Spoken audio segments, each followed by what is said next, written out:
welcome to the third installment of I'm Not a Fan Unless I Have a Podcast. I'm John Hanford, and in this episode, we have a couple firsts. We've got our first woman guest and our first international guest. She's an international woman, hailing from Ottawa, or somewhere near Ottawa, Canada. Yeah, this was a really, really fun and insightful conversation. This is, a longer episode than I typically shoot for, but we got started talking on a topic that I think a lot of us, need to that a lot of us either relate to or need to hear. Like I say, you need to hear it, but I'm not proselytizing. I think it was an important conversation that we had about mental health and dealing just with the circumstances of quarantine when you're already susceptible to anxiety and depression, which I think a lot of us are. A lot of us creative people like this band. That's, laws of attraction, right? And so this is definitely something that we've both been going through, or, I've gone through in the past, since I am older, and I have a lot of experience in life. So we started talking about, all this mental health stuff, maybe about 35 minutes in, and usually that's when I would try to wrap this thing up. But it was a really important topic that I felt we'd be shortchanging all you guys at home if we didn't go down this tangent. So we do, and we hammered it out. And this was a really, really fun conversation. Even before we get to the serious stuff, we talk all things Giz. We talk about Polygon Dwanaland quite a bit. We also talk about banjos and basses and sketches of Brunswick East. And let's see, what else did we talk about a lot of stuff. This was a really, really fun conversation. I'm recording this intro immediately after this conversation took place, so I'm still, on a bit of an adrenaline high. It was really fun. Even though this is the third episode, I have recorded a bunch more conversations with other Giz fans, and I mean, I'm just always amazed at just how fucking great this fan base is. You guys have been a lot of fun to talk with, even people who, some people were a little hesitant. They wanted to come on the pod because otherwise FOMO, right? But a lot of people came on the pod. They started out kind of shy, and and then we had a great time anyway. So point is, if you're feeling at all shy about coming on the pod, or about anything that makes you unique or something, this is the time to wave that freak flag. We're in quarantine. Nothing matters anymore. This is the time to get weird and try new shit. Shake things up and, see what you got in the tank. I guarantee you're going to blow your own mind. So without further ado, with this pep talk out of the way and ready for a fun, positive conversation, here's Laura. I guess this is the part where I'll start editing from, or I'll just cut out the first 4 minutes of this. But anyway, so thanks for being on. I'm Not a Fan Unless I Have a Podcast. This is so much fun. You're my first international guest. So oh my goodness. Where are you calling from? I'm in Canada. I'm in Ontario. Cool. Ontario is huge. So are you near Toronto or? Yeah, I'm a bit closer to Ottawa. So okay. If you are familiar with New York, I'm across the border from what is it? Kind of near Syracuse, I guess. Okay, yeah. Yeah. Cool. Yeah, well, So have you always been from Canada, or? No, I'm actually born and raised in the US, but my dad is Canadian, so I was granted a Canadian citizenship. Oh, very cool. Yeah. Nice. Well, that's super convenient right now. So yeah, I guess a little more background, just basic stuff. Around. It's weird. Like you seem like you're young, right? Like roughly, how old are you? I'm It's a 24. weird question to ask. Okay, 24. Cool. Yeah. So it's because like one thing that fascinates me about King Gizzard is kind of the same thing that fascinates people about like the Grateful Dead is just how diverse the whole fan base is. Yes. Um, and I mean, like I talked to somebody the other day who's 38, and it's like we're just all over the place. I know, right? In the age range. I've seen photos taken by the band's photographer Jamie, and there's just some Hmm. photos of like kids, just kids, like little kids in the pit, like up against the barrier at King Gizzard shows. And it's so cool to just see, like when I actually attended the one of their concerts in Montreal last year, Oh, and nice. there were just people of all ages there. It was great. Yeah, that's. I noticed that as well. I went to their Seattle show last year. I took my dad there for his 63rd birthday, and Oh, that's so nice. um, and it was cool and it was nice. Thank you. But he's but like he wasn't even the oldest guy there. Like there were some real old fucks. It was great. Uh, but yeah. So I guess how and when did you get into Kingiz? So, it wasn't me who discovered it, but it was my boyfriend at the time. It was the summer of 2016, and we were working on homework together because we were taking an online class. And I was just sitting there working on a problem, and I was like, man, I swear we've been listening to the same song for like the past 20 minutes. And I asked him what we were listening to, and he said it's called King Gizzard and the Lizard Wizard. And I was like, can you say that again? So it was Nonagon Infinity, and I think it had just been released. Yeah. And he was tuning in, and I thought it was really great. And that's kind of how I started.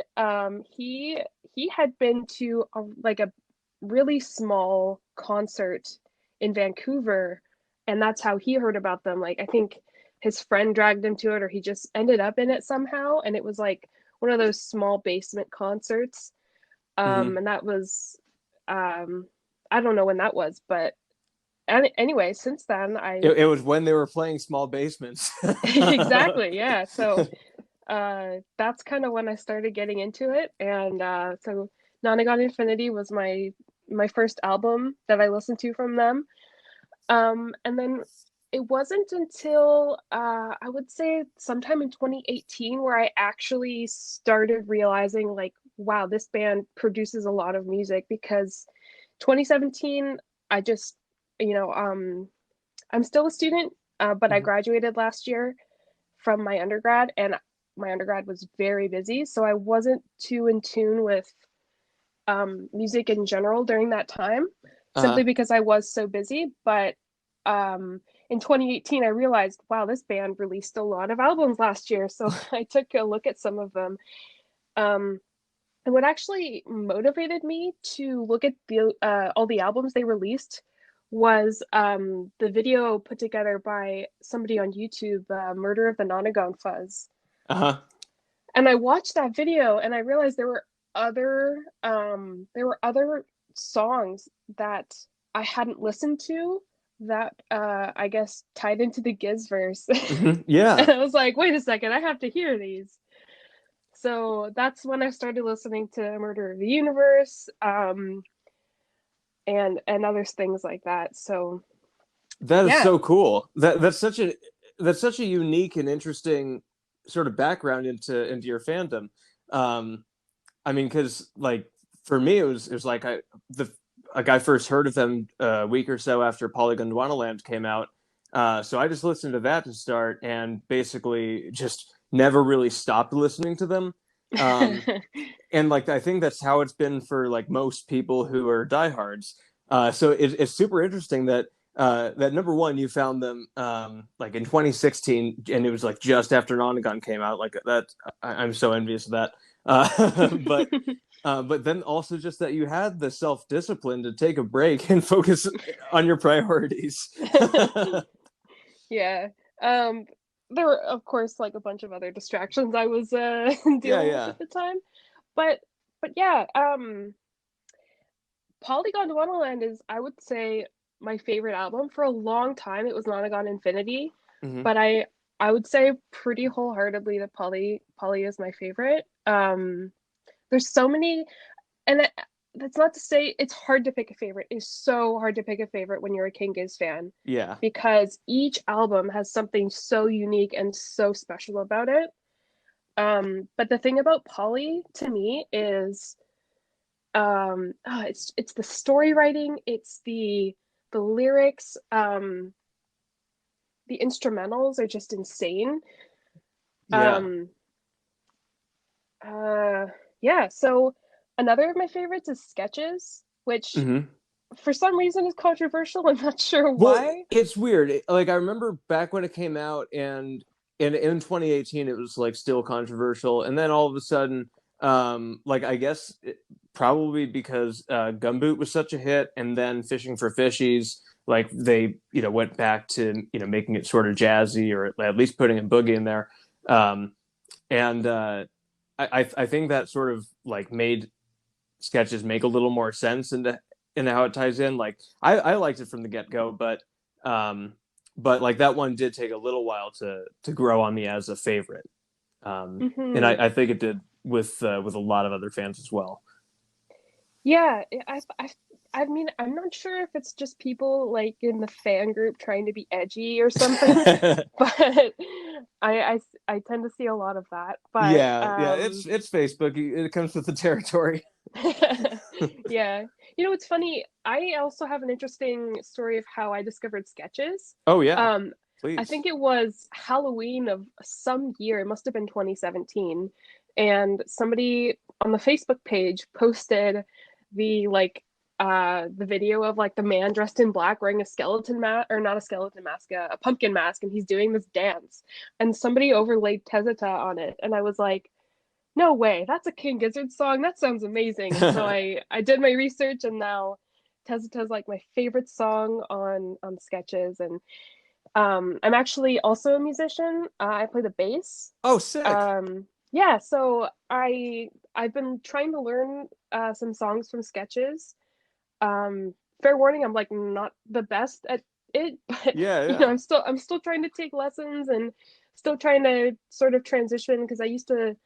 I mean, I still play the banjo, but that was my main instrument before I sort of transitioned to bass. You're gonna be Um, fine. The banjo's fucking hard. it's not as hard as some people would imagine, actually. I would say Really? it's way easier than the guitar. Huh. That's it. So like I've been playing guitar for most of my life. And then like I taught myself mandolin, but it's but like the banjo has been something that I've never like I've in all fairness, I haven't really had access to a banjo, but it just seems like just with all the picking techniques that like that is so different from anything that I play on guitar. Um Right. it's yeah, I guess I just need to learn that muscle memory. Yeah, I think it's quite different because on the guitar, it depends on the style of guitar you play, whether it's melody or if it's like chords. Hmm. Because mostly on the banjo, it's a strange mix of both melody and chords.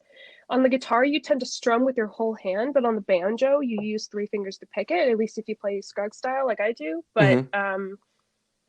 it's I've been very tempted to learn King Gizzard songs on the banjo. I think songs from Paper Mache Dream Balloon would sound so cute on the Oh banjo. yeah.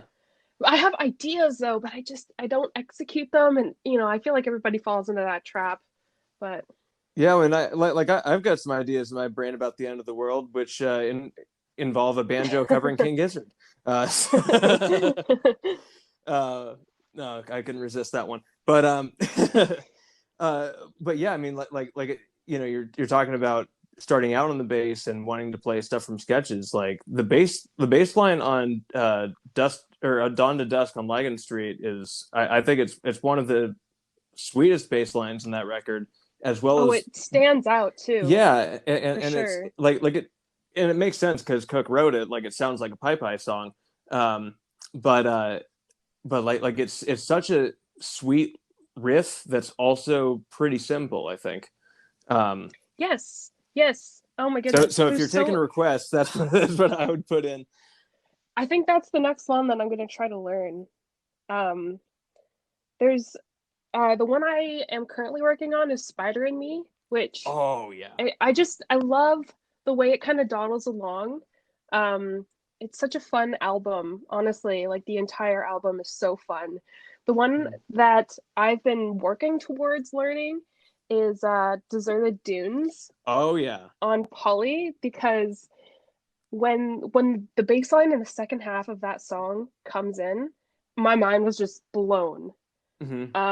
It's so the first part of the song is kind of very fast paced. There's a lot of strumming going on, and then the second half, the bass becomes the melody, and I just, oh my god, it's so amazing in songs when the bass becomes the melody, and it uh kind of, the register is low, but it stands above the rest of the music, and the way that Eric and Cavs and Luke play together, and the way they sync up, and oh, there's just such a good energy going with their music that I just absolutely love. Yeah. Well, I mean, Lucas is an incredible bassist. I mean, like seriously underrated.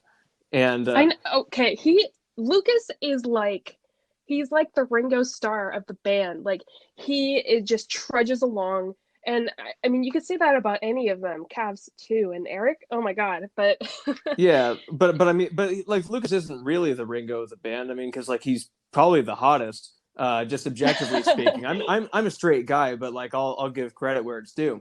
Uh, and, but I don't know. I just love how he is.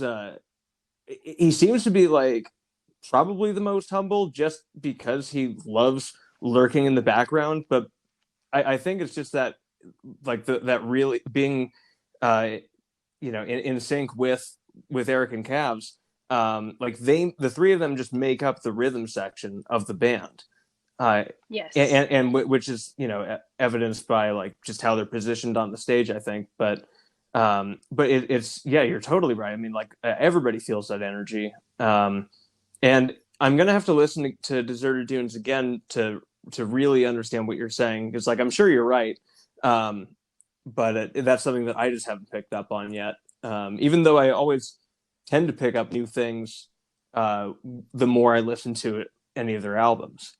Oh, absolutely. Every time I re-listen to an album, I'm able to pick something else up, which is one of the reasons why I love listening to their music so much. Is you don't have to listen to it just once. It's so enjoyable to just sit through an album and try to pick out the different instruments and see what's going on with them, because there's always something new that you can pick up. Exactly. I mean, it's. I mean, their music is just so otherworldly.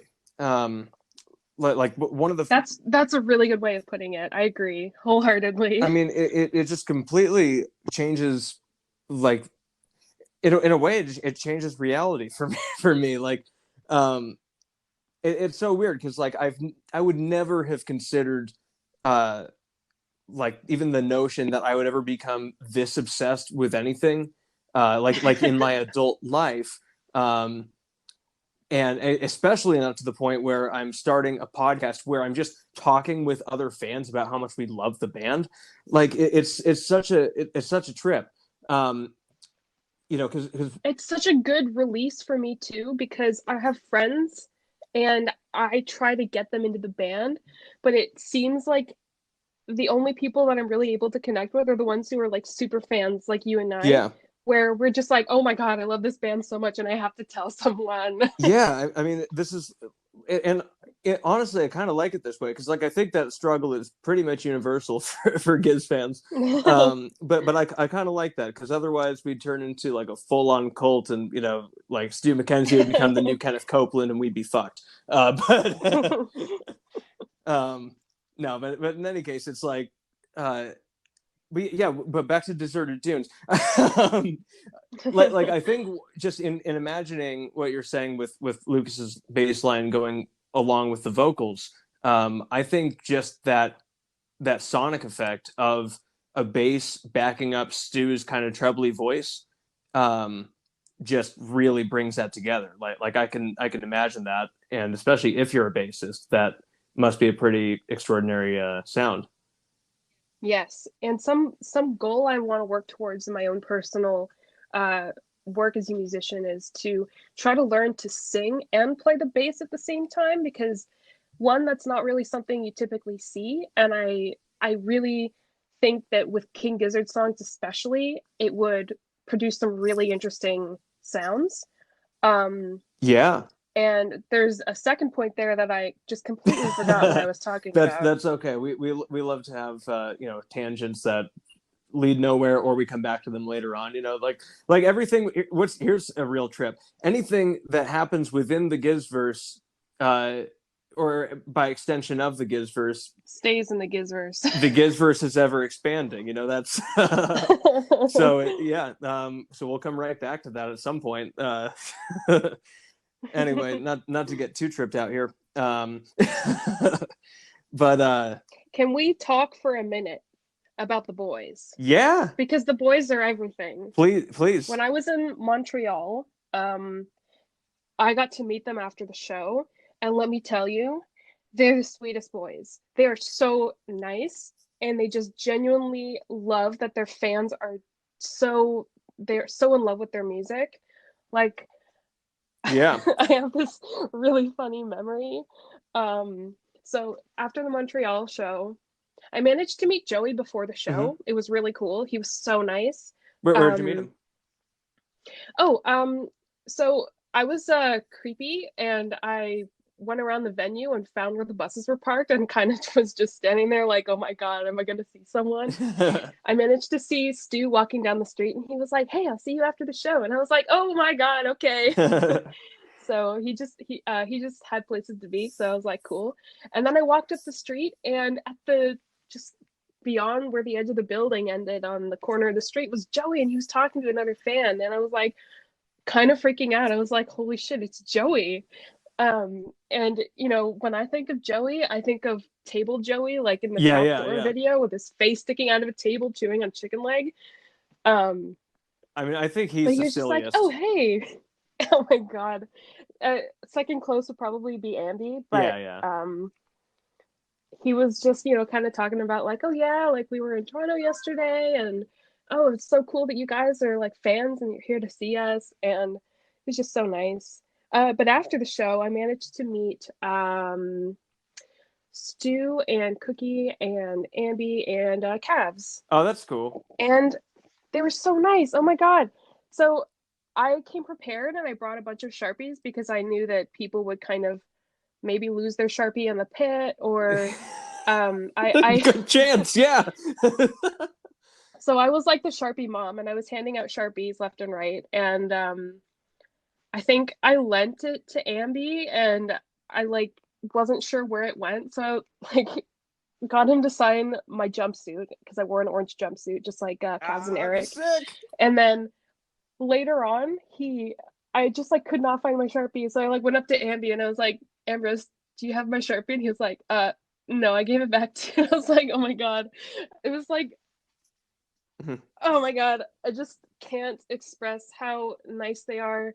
I talked to Cavs, and I kind of just expressed, since I wasn't able to talk to Lukey, I just like, man, your drumming on this band is just so superb, and the drumming really gets me into the music, the rhythm. It's the time signatures are weird, which I love, and it's hard to dance to, but it's so easy to just kind of get into a trance where you're listening to it, and it's the only thing you want to Oh focus yeah. on.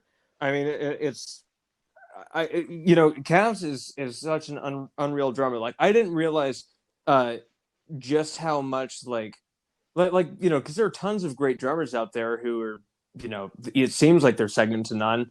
And I don't know that Cavs is the best drummer that there is, but he's up there. And just one of the things that blows my mind about him is how like crisp his drum rolls are. Like they're Oh, for sure. Oh my insane. God. It's just on rhythm completely. Um, The Planet B opener, especially oh yeah, yeah. with the dual kick drum, is so Yep. intense. And also, I mean, like my favorite drum beat of his is the one in Open Water.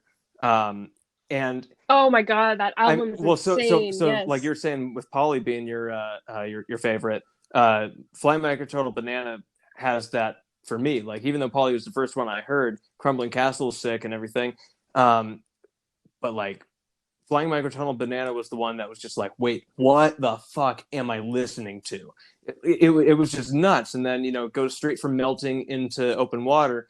And I got to be honest, one thing that disappointed me about Cavs getting this double kick drum is that he's kind of obsessed with using it. And I feel like it sort of muddies up the Open Water drum riff. Like I like the lightweightedness of it almost.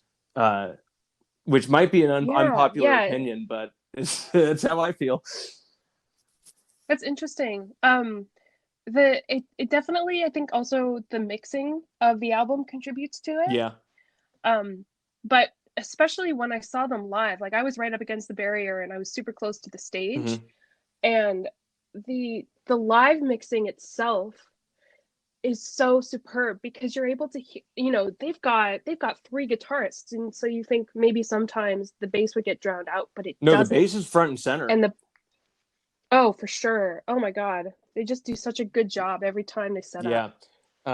I mean, and it is an interesting setup because I mean, also it's not every day you see a band that has two drummers, but just the way everything's positioned, like the fact that Lucas is behind the drummers, like he's the furthest set back on the stage, and then you got Stu's amp that's like right between the kits. So it's sort of weird. Like I wonder how they figured out like the positioning of all their stuff. Yeah, and they definitely have sort of messed around with their stage positioning before Yeah. as well. Um, and I really like the setup that they had in the KEXP studio when they did, I think it was when they did Polygon Yeah, Wonderland. yeah, they're just sort of in a Um, circle. they had Yeah, they were in a circle and Eric and Cavs are facing each other. And I can tell that that's really comfortable for them because I think I read in an interview at some point that Eric really kind of just tries to keep up with Hmm. Cavs. Um, Not that Eric's not a good drummer, but Cavs is really kind of a high energy Yeah, well, I drummer. mean, because So, because Cavs is um, basically the Ringo Starr of the band, and Eric is Pete Best. Uh, but okay, sorry, I never don't never mind. understand that Pete reference. Best was the Beatles' first drummer that nobody really knows Ah, about, so okay. that's a deep cut. It's okay. um, I'm sorry, I'm not such a No, no, music nerd. like the way I am about King Gizzard now is how I was about the Beatles when I was like a child, like like from when I was 7 to 11, really. Um, so I was obsessed with the Beatles at that yeah. age. I mean, like I was their Wikipedia page, like like in the '90s before it existed. Uh, but yeah, it was that was a wild time. That was the first band I really got into, and that's sort of the band that made me learn like, okay, I do have an obsessive personality. Uh, but but yeah, in any case, so was 2019 the first year that you saw Giz live? Okay. Yes. And I was supposed to see them a couple days ago. Yep. Um, I would have seen them on, I think it was April 28th or Hmm. so, in Montreal again, but Corona Yep. time has stopped that. So I think I'm going to see them in October, which is a bit later than I wanted, but we don't always get what we want. Yeah, I'm bracing for next year possibly. Like I hate to be like a pessimist, but I'd rather be like easily let down than real bummed out again. Because like Yeah. I have tickets for all three marathon shows at Berkeley and then Red Rocks. So Oh, it's wow. like I just yesterday canceled my flight to Denver. Um and yeah, so that was sort of like the I don't know, that put things in perspective for me. Oh, But yeah. it's okay. It is rescheduled for October, so hopefully stuff happens and I am just overreacting. But um, Yeah, and if it does end up getting pushed to next year, I'd rather be safe oh, than totally. I sorry. mean, Even for the yeah. boys. Well, and also I think simply because this whole thing happened, um, I think whenever they do happen, it's gonna be even that much more special. Uh, just because Oh, people for are just sure. like really not taking any of it for granted. I think it's going to be a while before this whole, social distancing and isolation, feelings of isolation are really recovered from. Like, it's going to be a little while. Yeah, I'm ready for it to be over. Yeah, I'm. And unrelated to Mhm. King Gizzard, I'm honestly kind of nervous for when things do go back to normal because I'm going to be used to being alone all day. Yeah. So I have a feeling that I'm just going to be super cranky all the time when things go back to normal. I'm like, oh my God, I hate people. Get out of my way. Yeah, I mean, so my personal plan is just to give it an extra month out, like after everything gets lifted. I'm just gonna give it an extra month for myself because like I don't know. I feel like better safe than sorry. I just want to, if there is that second wave, I don't want to be a part of it. um, Oh so yeah. so yeah, I've been able to, luckily I've been able to, sort of figure out like a routine for myself that, makes sense, that's workable within this. Um, and like also, so for my day job, I'm a freelance graphic designer. Um, and Oh, so very cool. I'm used to this whole setup really, like just the working from home and just like having a really unstructured day, and just sort of feeling it out as it goes. Like I'm sort of used to that already. Um, but Mm. the other things that I do, which make me enjoy life, are performing music and stand up comedy. And so Mm-hmm. that aspect has been totally wiped. Other than just me like getting back into songwriting, which is, I don't know. It's a plus, but it's also like I really do miss getting to go out and be with my friends and other creative people. Yeah, and especially this time of year in the northern hemisphere when things are starting to not be so dark and cold and gloomy all the time, honestly. Like uh being in Canada, like I mean, I gotta be grateful. At least I'm not in Ottawa, but they still have piles of snow there. But at least where I am, the weather is getting nicer, and it might just be my specific situation, but I feel almost trapped in my home because I don't have a porch. I don't have like a yard where I can kind of just go out and chill. Like I live uh, downtown in the city. So if I step outside, I'm immediately just in public. yeah. So something that I'm really nostalgic of right now that I was experiencing, I think it was the summer of 2017, was I would bike to work, or I would bike part of the way to work and the rest I would walk. And what I did that summer is that was the summer I got really into Hmm. poly. Um, it might be the wrong summer I'm thinking of. But anyway, I also got really into quarters that summer, and just the memory of just walking around in nature, listening to King Gizzard, just, oh man, I cannot wait to do that Yeah. again. Well, I'm sorry to hear that you're trapped in a city that's cold. That at least it's turning nicer, but like I live in Southern California in the desert. Uh, so it's Okay, first of Yeah, all, fuck you. yeah. I live in Joshua Tree, and it's like the most magical place on earth. Uh, so I Oh. feel like a dick. Just I'm here, and I am really empathetic, and I'm and like I do sympathize with you a ton, but I'm just like, oh my god, I'm so glad I'm where I am. Yes, yes, be grateful. Take advantage of Yeah, whatever well, you can. Do unfortunately, it for they me. they they had to close down the national parks and everything, uh, but there are some other places that I've been able to go hiking and stuff. A couple hours away, there are these dunes. They're just like right in the middle of the Mojave Desert, and um, I assume They they're are, deserted. and I like yeah that was so I took some pictures there and hashtagged it on Instagram. Like one of them was deserted dunes, welcome weary feet, and also barefoot desert because I was in flip flops, and the sand is really fine. So it was basically like being at the beach, but there being no water. So Oh, yeah, wow. yeah, dunes are awesome. Anybody that's listening, if you get the chance, if you know of any dunes near you, go there because they are seriously underrated phenomena. Um, so yeah, that's my spiel about dunes. But Truly, yeah, indeed. this is I yeah. Go live. ahead. Go ahead. Whoop. Oh, I was. I honestly don't really know what to say. I was. Uh, Because Goodness, I was having a non I'm drawing a sequitur as blank. well. I was just like, I'm gonna say something and hope it makes sense and that it's riveting. And that's the struggle of a podcast host. But um, Oh man, I can't yeah, even you imagine. know, yeah. Oh What you yeah. got?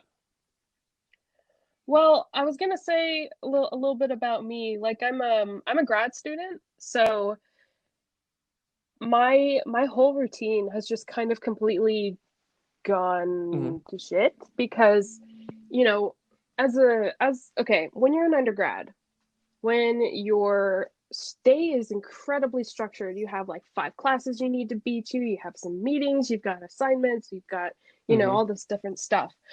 That all changed when I went to grad school because, I'm in like one class per semester pretty much, and you have to basically work on your thesis, but outside of that, your time is largely structured by you, and that is such a hard transition.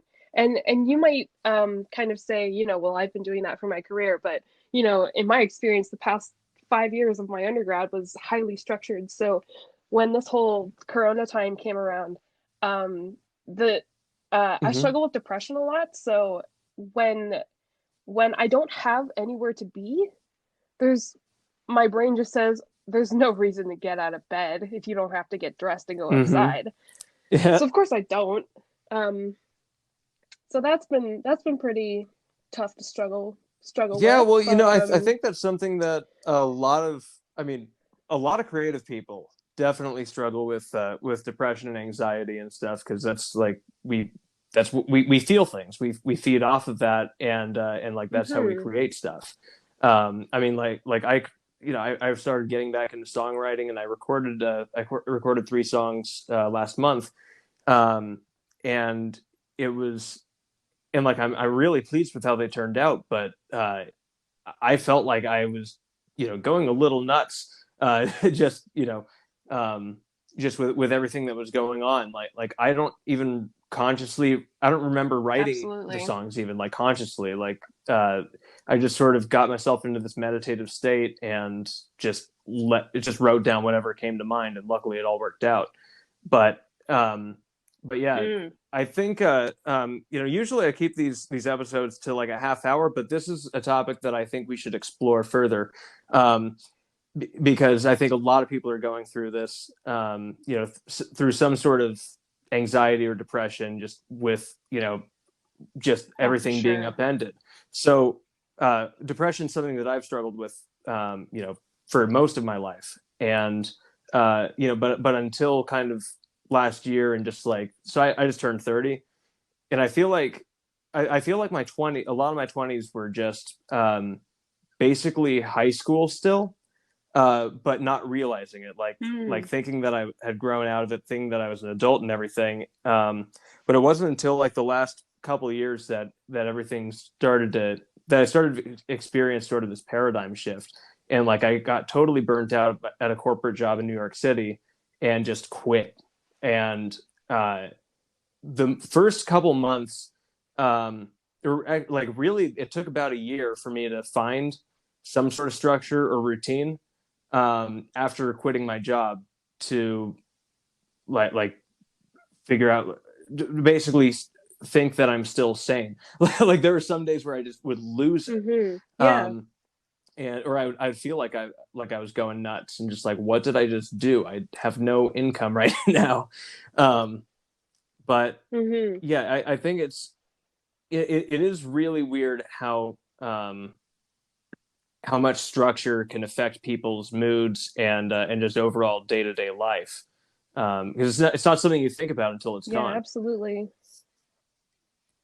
And something that I've really noticed for myself is I need a change of environment in order to Uh kind huh. of switch gears. Something, so what I did is in my bedroom I have a desk and I'm sitting at the desk now, but typically I would have like my second monitor in here and my keyboard, and I would kind of squish my laptop somewhere on my desk and then work in my bedroom.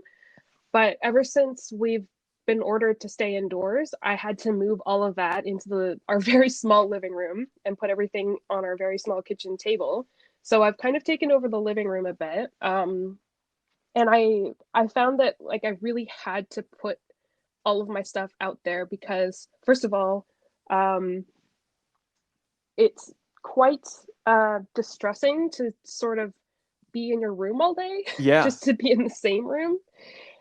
And also, there's a bit more light out there in the living room. Um, I live in a basement Oh, apartment, so it's yeah, really tricky to kind of get the same amount for of sure. light every day. But the yeah, I really noticed pretty quickly, like after the first week, that I really rely a lot on my commute, whether I'm walking or taking the bus, to switch gears. And I mean, more often than not, I'm listening to music on that commute, and that really helps me kind of evaluate, what am I going to do today? What's my task? How do I feel? And the kind of music I put on typically is a really good indicator of the kind of day I not the kind of day I want to have, but the kind of day that I'm already having, even though it's the Hmm. morning. Um, if I'm feeling, kind of happy and chipper, I might put on like some Supertramp, or if I'm feeling kind of, aggressive and ready to start the day, I'll put on Infest the Rat's Nest or something like that. So, um, it's hard to not have that structure anymore, and I'm sure that so many people out there are really struggling Yeah, just for as much as sure. we are. And it just occurred to me, you're talking about these things you listen to on the way to work that, sort of give you this, semblance of a routine. Um, and it just occurred to me, one of the biggest things that helped me shift into, being productive while unemployed, um, I started listening to podcasts like last June, and one in particular that I think you should probably check out. And anybody listening to this, if you're having trouble just with, I don't know, really anything in life, and just like you feel like you might be going nowhere or something, or having that as a paranoia, check out Getting Better with Ron Funches.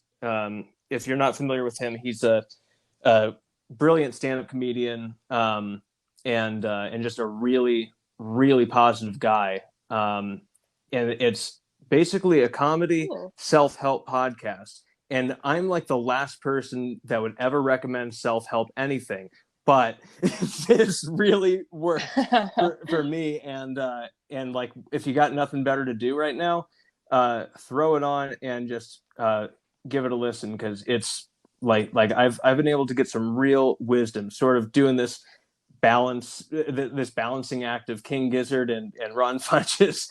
um, yeah, yeah. So Can you it's spell that for Ron, me, please? Ron, and then last name is Funches, and he's in the new Trolls movie, which I have not seen, but I've heard it's a huge hit. So um, yeah, Hmm. and his stand up comedy is absolutely incredible. His special was on Comedy Central last year. It's called Giggle Fit, and it, like, I think it was one of the best comedy specials of the year, last year. I love stand-up Oh yeah, comedy, so I'm yeah. gonna have to check that out. Enjoy. You're gonna have a really good time with it. But yeah, so I think we can sort of start to get into wrapping up. But I guess, what are you Yeah, most totally. looking forward to, um, regarding King Gizzard? Oh my goodness. I mean, I'm always so excited when new music comes out, but not just King Gizzard. I'm so excited to see any new Oh art that yeah, Jason Galia comes up with because the band and Jason's art, they just meld together so perfectly. And I'm always so like, oh my God, when the tour posters oh god, were being released every day, the Mad Lad did a different poster for every city. It was so insane, and I got one that's of the cool. posters. So any new artwork that comes out, I am just gonna snatch that up. Yeah, God, yeah, Jason's insane. I mean, like the fact that he's doing all this graphic design, and like when I say I'm a graphic designer, I mean I just use Photoshop to like edit things. Like I'm not that good. J like to see, yeah, yeah, Same, I like do I memes. basically do memes, but I pass it off as professional quality content, and um, uh, I mean, it's Nice. like I'm using all these hacks and like I'm just like there are way more qualified people out there, but but like when I see Jason like posting all these tour posters on Instagram, during the tour last year, I was just like, how do you come up with all this different stuff like every day? And like I imagine he's done a lot of it beforehand, but still, it's just it's like just as prolific as the band. Like, I know, right? That's why I think that's why yeah, they match up so well. They're both just crazy, prolific and creative. And I don't know if anybody listening knows this, but there's a YouTube channel. I think it's called King Giz Files or King Gizzard Files, and they upload content. And one of the videos uploaded was Jason's process of drawing the Polygon Land cover art. And it's just like from start to finish, like he's got these sketches, different ideas, and you can see how the yeah, design changes over time. And you can also watch him do all the tiny little details, like the little guy in the tiny little cell, and there's dinosaurs, and he's drawing the yeah, dinosaurs. Anyway, really fun to watch. Um, and yeah, yeah. that's I think that's it Oh, for me. totally, Laura. Thanks for This having is me, John. really fun, and I'm really glad that you came on, and I hope everything in Canada gets back to normal sooner than later. Um, yeah, yeah. Thank I you. mean, I do I too. I should hope so too, because Canada, like a lot of people don't realize this, but Canada's national population is less than that of just the state of California. So you're lucky that you don't have That's pretty insane, yeah. like super bad density problems, like other than Toronto and maybe Vancouver and a couple other cities, um, but yeah, like I think you guys are probably in better shape than us here. So you know, Yeah, it's part of it is the population density, but also it, it's just mhm, the sheer number. So I think we'll be yeah. we're getting through it Um, okay. So I also hope the best for my oh home yeah. So country, the where in the US. U.S. are you from? It's kind of a long story, but I spent the most Oh, time that is in Salt Lake okay. City. That's just a beautiful place.